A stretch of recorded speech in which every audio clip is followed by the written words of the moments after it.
Left off. We had just left the village of Tinqui, which is where that's Tinqui. I call it Tinqui, but I'm not quite sure what the pronunciation is. Mary probably can do better with that. And that village was at 12,646 feet up. That was our starting height. We're now marching up towards Mount Ausangate, and it was on this day that we saw the only Westerners for the entire week. They were coming off a tangential trail. They didn't pass us. They were just sort of over on the side. They had been completing one of the other treks in the area, which is around Mount Ausangate. Our trek was a linear trek. We were going from Tinqui to another village way across the mountains, proceeding in a not a straight, but a generally linear direction to be picked up at the far end. We moved on up, which is the next slide. And again, some alpacas grazing in the area. These would be probably domesticated alpacas. We're not very high up here yet. As I say, right up to about 14,000 feet. They can grow potatoes and what I call have some sort of domestic lifestyle. Higher up than that, all you had was llama and alpaca herders, and we did meet some of those later on. Okay, next.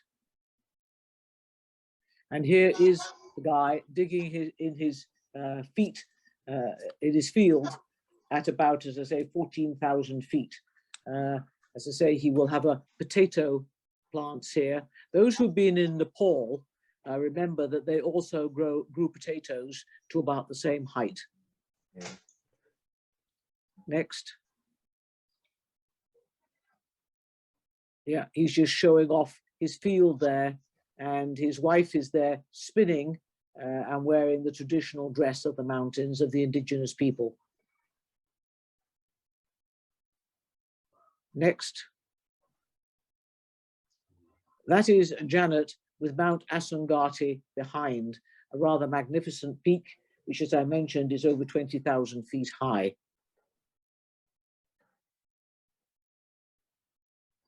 Keep going. These are now, that big brown fellow is a llama, not an alpaca. And the higher we get, you notice the thicker the fur coat that they are wearing to withstand the cold. Next. This would be our lunch break. We had, as I say, a lunch with us each day, and that is our guide, Dimas.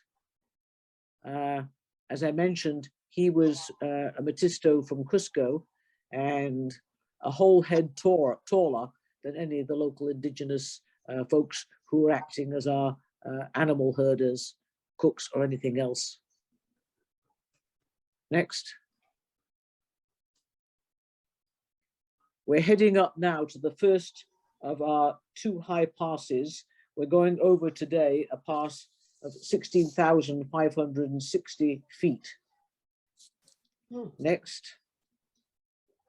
Sorry, no, we're not going over the pass today. The pass is tomorrow. We're still going up below Ausangate today. I'm ahead of myself on my notes here. Next. And this is camp beside a small lake. And we're now at 15,000 feet. We had left at 7:50, which is at 10 to 8, and we arrived at 4 o'clock. Traditional day in the sense that we'd be in bed by 7:30, having had supper. Next. This is showing the dining and cooking tent with the sleeping tents around it. The dining and cooking tent were one and the same. Next. We're now at a pass, as you can see, of 5,000 meters. As we went over this pass, we actually had glacier below us. It was our longest day. We left at about 10 to 8 and didn't get in till 10 to 5, 9 hours and about 17 kilometers, including crossing this pass. Next, these are some of the glaciers that were below, to the side of us and below us.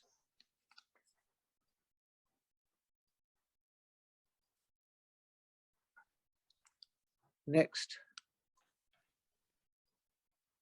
Again, some of the scenery up in the pass area. Wonderfully dramatic, wonderfully remote.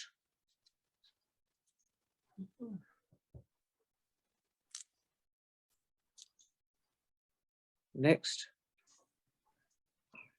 And we came that evening to camp at around a bit higher up, and it was near I won't call it a hamlet, 2 or 3 huts like this. This one was owned by Maria, who's sitting there, and they are llama and alpaca herders.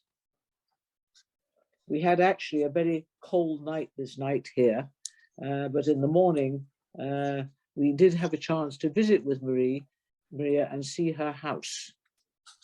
Next.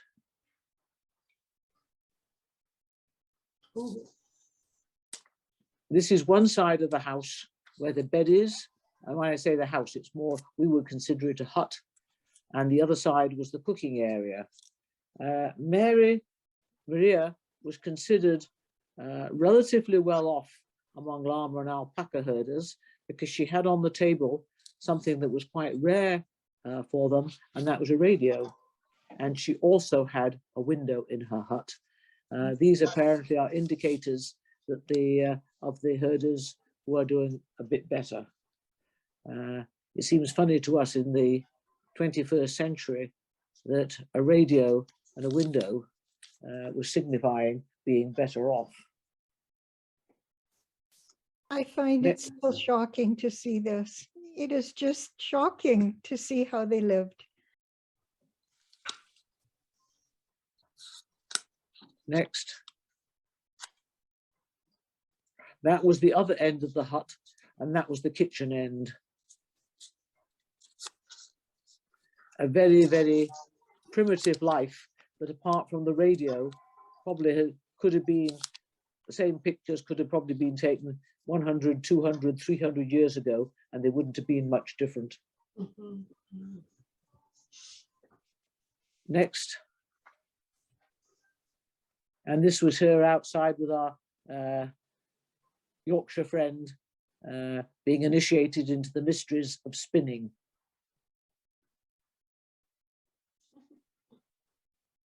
Next.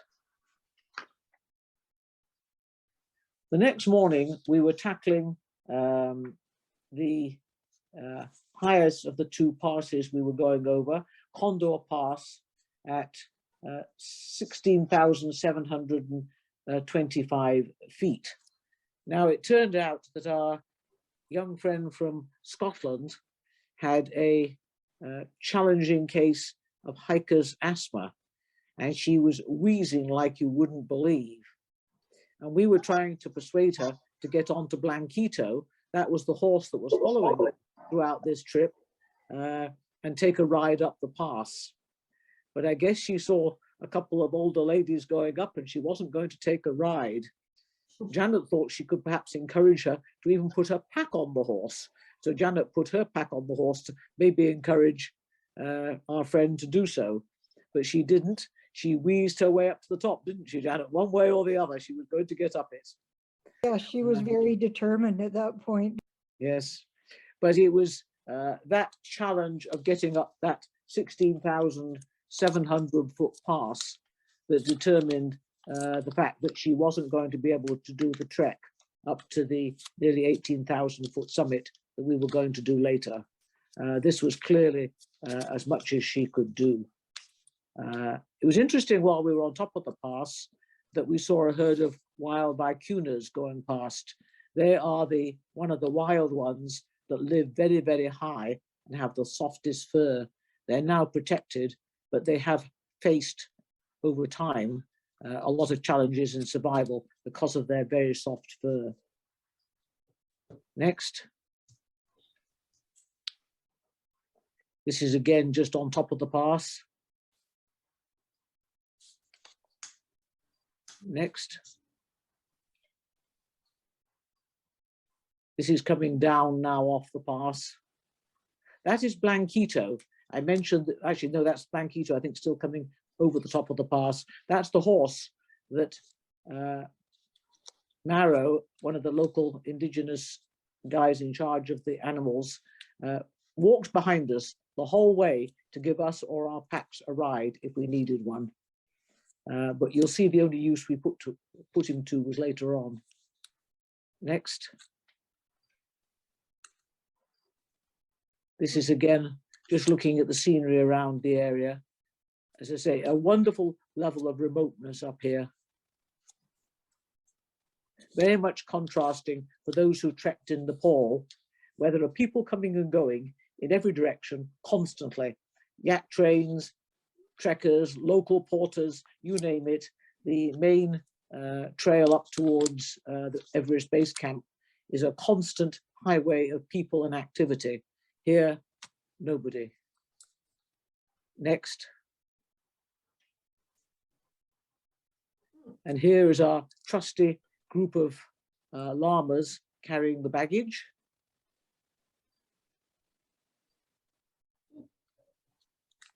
Next. Again, camped overnight.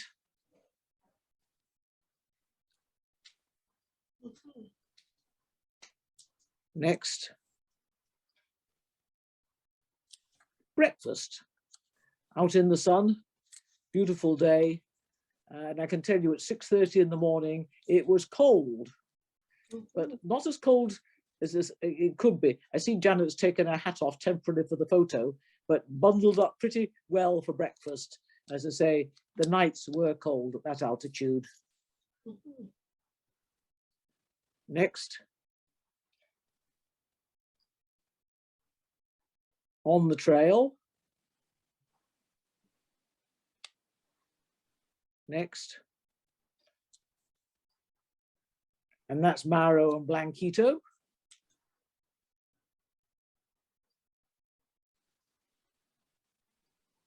Next.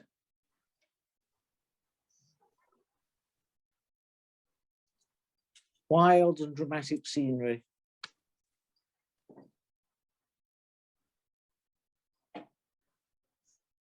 Next.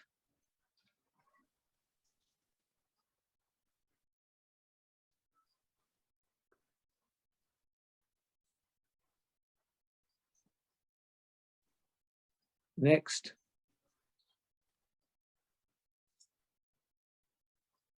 More glaciers behind us. Next.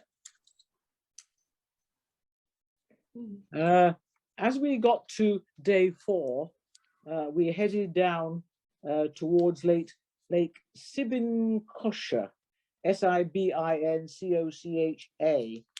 which is a 15-kilometer lake, which actually had 4 flamingos on it. We have to go round the head of this lake.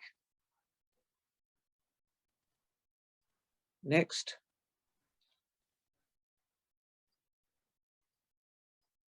This would actually be the camp the day before we went round the head of the lake. I think this will be the end of day 3 camp.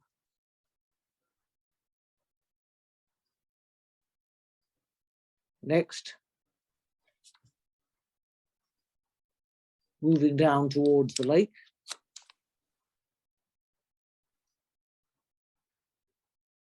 Next.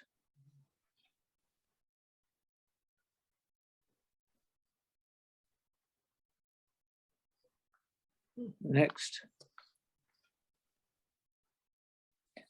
We had to cross the river. We found a use for Blanquito. Demas hadn't thought of it, but I think Janet, as our resident horse person, realized that Blanquito would make an excellent ferry and would save us having to take our boots off and get our feet extremely cold in this river. So Blanquito, actually it was Maro that basically roped a rope to the far side, went across, as I say, with his boots off, and then we had a rope going back and forth, bringing Blanquito to ferry us all across the river. However, on one occasion, all us three tourists were quite comfortable in riding Blanquito across, but our guide, Demos, was not so comfortable. And I regret to say, Blanquito had the bad manners to tip him off. Fortunately, on the bank, not in the stream, so he didn't get too wet. Next. The next stream, he gave up on Blanquito.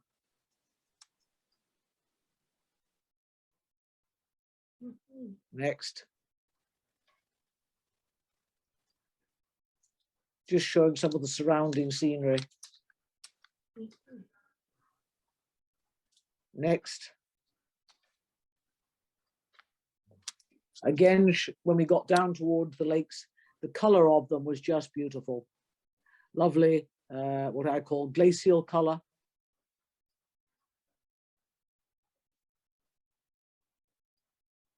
Next. Again, just looking across one of the lakes at a glacier on the far side.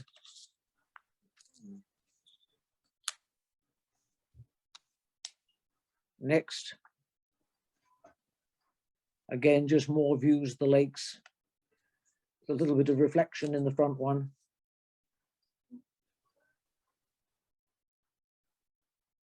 Next.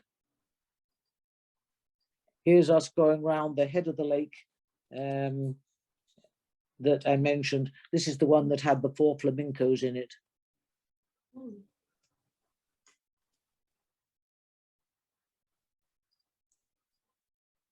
Next. And this is our camp on the end of day 4. The day before, we were going to go hiking up Cerro Yayamari, which was our trekking summit. That structure you can see on the right-hand side is the toilet tent. Next. That is just at the campsite. Actually, it looks like it was a different campsite. That one's got itself out of order. Next. This is the cook inside the cook tent. He has fairly primitive cooking facilities by our standards, but he still managed to whip up pretty good meals.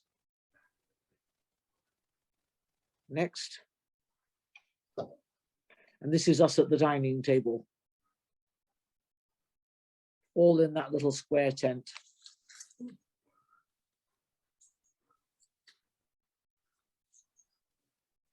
Next. Now we're starting up our trekking summit, which, interestingly enough, we were told was just under 18,000 feet. But when I went to look it up recently, just to refresh my memory on it, they said it's just over 18,000 feet. So whether it is just under or just over, I don't know. Around 18,000 feet is close enough. It's more of a scrambly kind of ascent than it is a straight hike up. Dimas wasn't 100% sure that I was going to make it.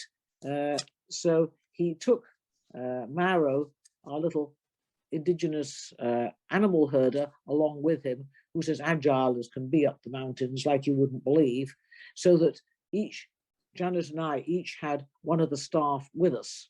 So that if by any chance one of us wasn't going to make it, we could go down with the staff member and the other pair could carry on. So Janet went up with Demas and I went up with Maro. Next. This is us still working our way up this rather rocky summit. We had the odd place that it was hands-on, but I would say what I call scrambled kind of footing, most of it, wasn't it, Janet? Yes, it was, but they prepared us with, I mean, they carried ropes and everything you could imagine in case we ran into trouble. And Yes. we didn't need any of it. We were very... No. Next. Higher up again. I think we're pretty well near the top now. Next. Here we are, just making up. You can see the cairn there that we're making our way towards. You can see the kind of rocky, kind of crumbly terrain that we're going up. It had one good thing for it, this what I call loose rocky stuff, is that we had a rather nice scree descent down quite a lot of it on the way back. We didn't come up the scree, but there was a scree area we could go down. Next. And that's Maro, who was with me sitting on top, complete with his ice axe in case we needed it. As Janet said, we had ice axes, ropes, anything we might need, they thought we could need to help get us up there. On the top, you have a view of 14 glaciers all around you, quite spectacular. Next. And that's Demas and Maro.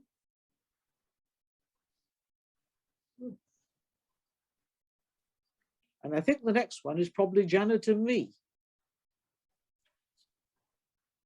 There we are, we made it.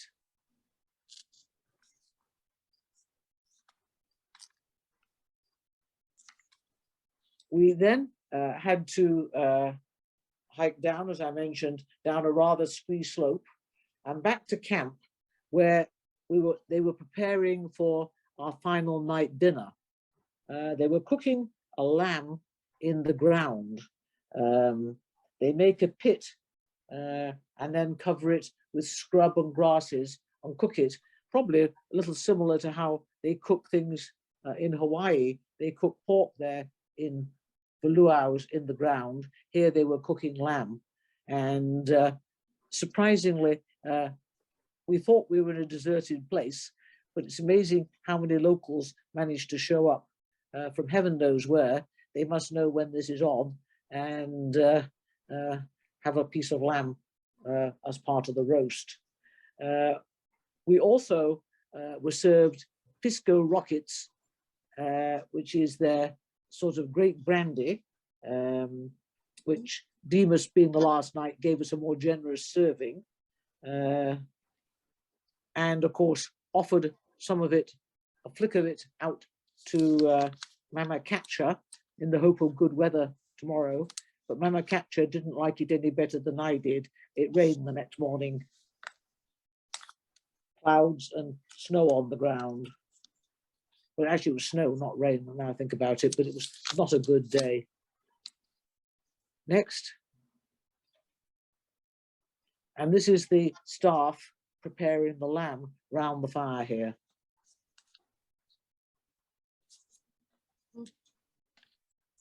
I think that's actually the last slide. The next morning, we got up, as I mentioned, the clouds, snow on the ground, and not very good weather. So we set off back to the village where we were going to meet our vehicles. And for once, Demas didn't go in front and keep the pace slow and steady for us to cope with hiking at those altitudes. He instead basically said, it's down there, let's get out of this as quickly as we can. And it took us about 3¼ hours to get down to the village where we would meet our vehicles that would then take us cross country back to Cusco on a road nearly as bad as the road we'd used to approach the trek.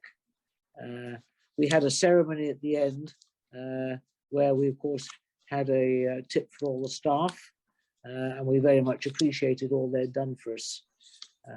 They were absolutely delightful, the local people. Maro, who went up with me, was quite delightful.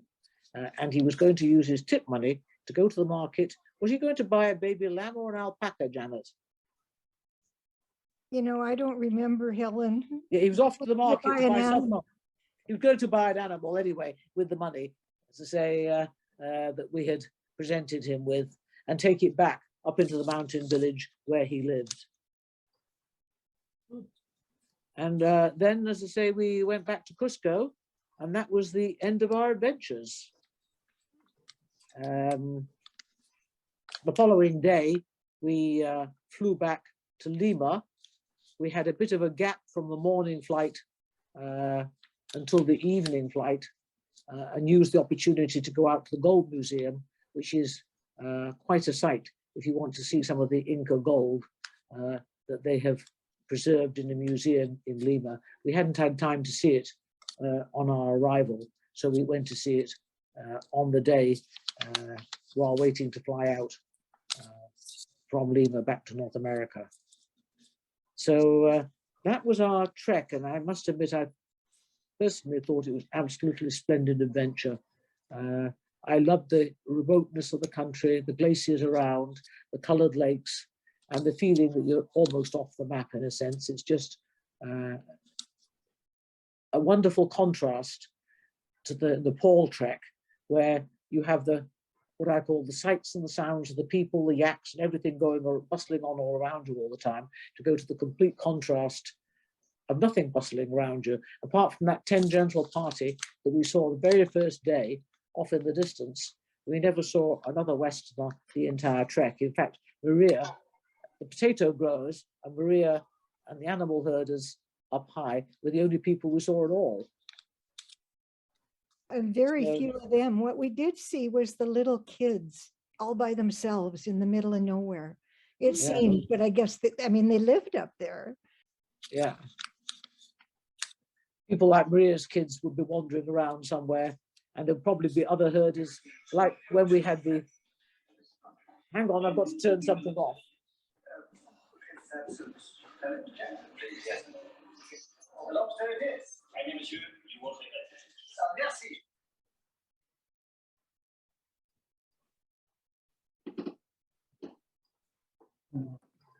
I'd put a TV program on hold, and it suddenly decided to come to life. Don't ask me why.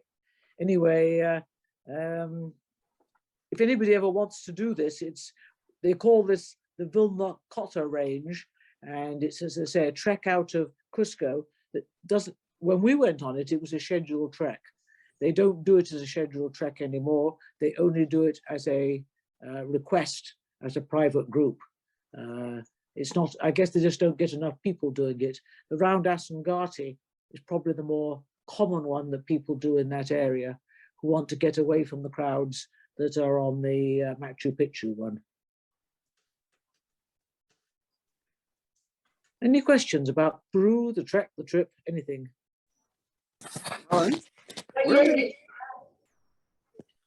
Sorry, Dan, where did the lamb come from? Like, did they carry it along the whole trek, or what happened?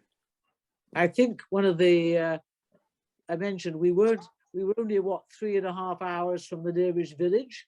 I imagine they got it from there. Yeah. At the end of the trek. While we were hiking up Yaya Maria, I imagine one of our staff probably went down to the village to fetch it. Right. What year did you go, Helen? What year did you go? 2005. It was the last of the 3 treks I did. The first one was the Atlas Mountains in Morocco, and then I did Nepal, and then I did this one. Helen, it's Margaret, Helen.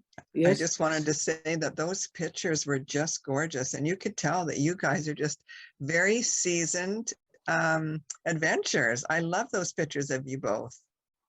Yeah, well, scenery was amazing. Yeah, it was a really good trip. Yeah, I agree. It was a marvelous trip. That isolation is something you'll never forget. there's nothing up there. Right. there a reason why not so many people are interested in such a gorgeous trip?